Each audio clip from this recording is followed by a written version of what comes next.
નમસ્કાર, vibes of India સાથે હું સમીર અને આપણે જાણવું છે કે વાવ વિધાનસભા ક્ષેત્રની અંદર જે પેટા ચૂંટણી થઈ હતી એમાં ભારતીય જનતા પાર્ટીના કયા ગામે કાંગરા ખેરી નાખ્યા છે, સાવ ઓછા મત મળ્યા છે, લગભગ 100 થી પણ ઓછા મત મળ્યા હોય એવા ગામડાની વાત કરવી છે। મારી પાછળ જે પીડીએફ દેખાડવામાં આવી રહી છે એ મતના આંકડા છે અને એ આંકડાની જો વાત કરીએ તો એ આંકડા એવા છે કે જ્યાં કયા ગામની અંદર કયા નેતાને કેટલા મત મળ્યા છે એ દેખાડી રહ્યા છે।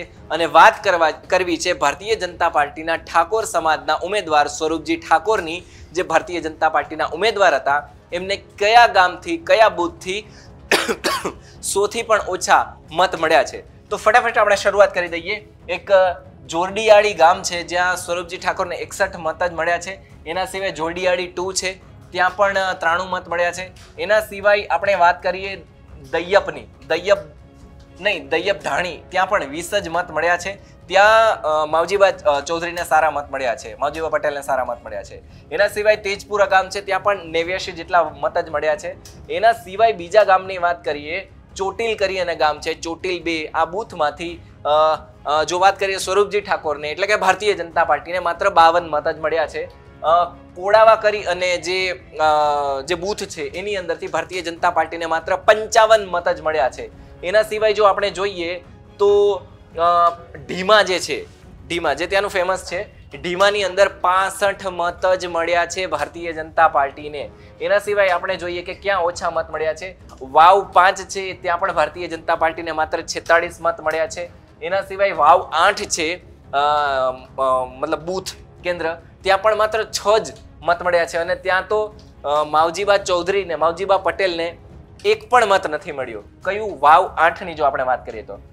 એના સિવાય જો આપણે વાત કરીએ કે અસારાવાસ, ત્યાં 40, અસારાવાસ 1, અસારાવાસ 2, આ બંનેમાં માત્ર 40 ને 40 એટલે 80 મત જ મળ્યા છે સ્વરૂપજી ઠાકોરને। એના સિવાય અસારા ગામ, એની પણ વાત કરીએ તો 93 મત મળ્યા છે સ્વરૂપજી ઠાકોરને, જે ભારતીય જનતા પાર્ટીને માંથી આવે છે। અને ભારતીય જનતા પાર્ટીને કયા મત ક્ષેત્રની અંદર થોડી વધારે મહેનત કરવાની જરૂર છે તો એ પણ આપણે જોઈ લઈએ।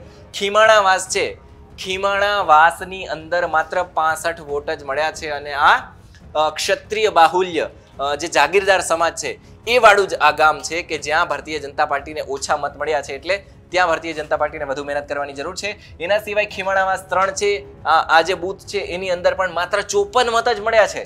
આના સિવાય બીજા પણ આપણે બૂથ જોઈએ કે જ્યાં ભારતીય જનતા પાર્ટીને બહુ ઓછા મત મળ્યા છે અથવા તો 100 થી પણ ઓછા મત મળ્યા છે, તો ભાટવરવાસ 2 છે, ત્યાં પણ બહુ ઓછા મત મળ્યા છે અને ત્યાં માવજીબા પટેલને તો માત્ર 1 જ મત મળ્યો છે ભાટરવાસ 2 ની અંદર। આના સિવાય ગોલપ કરી અને જે મતપેટી જે ખુલી હતી ગોલપની, ત્યાં પણ 76 મત જ મળ્યા હતા।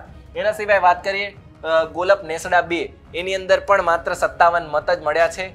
આના સિવાય જો આપણે જોઈએ કયા ગામની અંદર ઓછા મત ભારતીય જનતા પાર્ટીને મળ્યા છે તો ભડવેલ 2 છે, એની અંદર 51 મત જ મળ્યા છે ભારતીય જનતા પાર્ટીને। એના સિવાય જાનાવાડા 2 છે, ત્યાં પણ 76 મત જ મળ્યા છે। એટલે આ ગામ એવા છે કે જ્યાં ભારતીય જનતા પાર્ટીને વધુ મહેનત કરવાની જરૂર હતી, પરંતુ જ્યાંના લોકો છે એમણે ભારતીય જનતા પાર્ટીને ઓછા મત આપ્યા છે।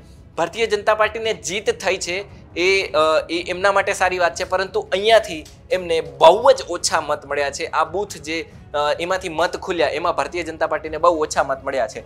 તો એના સિવાય જો આપણે વાતચીત કરીએ 100 થી પણ ઓછા મત એટલે કે 53 બાહીસરા છે, આ બાહીસરા મતપેટીમાંથી પણ 53 મત મળ્યા છે।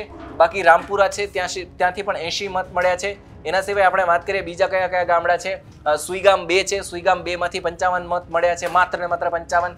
એના સિવાય કુંભારખાની વાત કરીએ તો ત્યાં પણ 34 મત જ મળ્યા છે।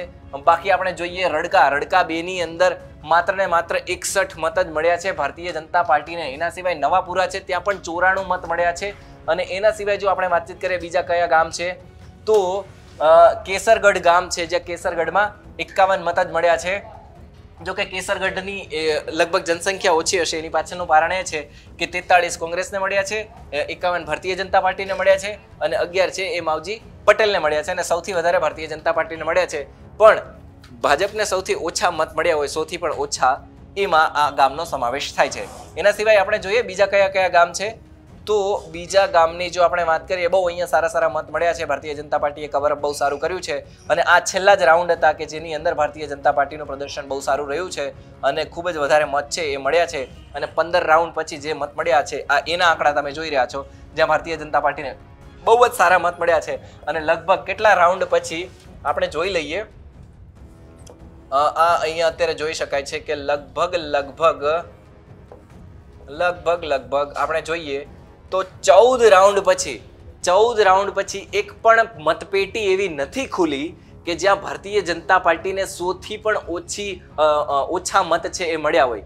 તો આખી ગણતરી કે કયા મત ક્ષેત્રમાં કયા બૂથમાંથી જે વોટ નીકળ્યા ત્યાં ભારતીય જનતા પાર્ટીને 100 થી પણ ઓછા મત મળ્યા છે. આ વિડીયો ભારતીય જનતા પાર્ટીના કાર્યકર્તાઓ છે એમને પણ મોકલો, લોકોને પણ મોકલો અને આ ગામમાં જેટલા પણ લોકો રહેતા હોય છે એમને પણ મોકલો. અને એ પણ અમારે પૂછવું છે કે આટલું મતદાન ઓછું થયું છે કે મત ઓછા નાખ્યા છે. જે કંઈ પણ હોય કમેન્ટમાં લખીને બિલકુલથી જણાવજો. અને તમને આ વિડીયો, તમને આ એનાલિસિસ સારું લાગ્યું હોય તો પછી ફેલાવી દો. આભાર.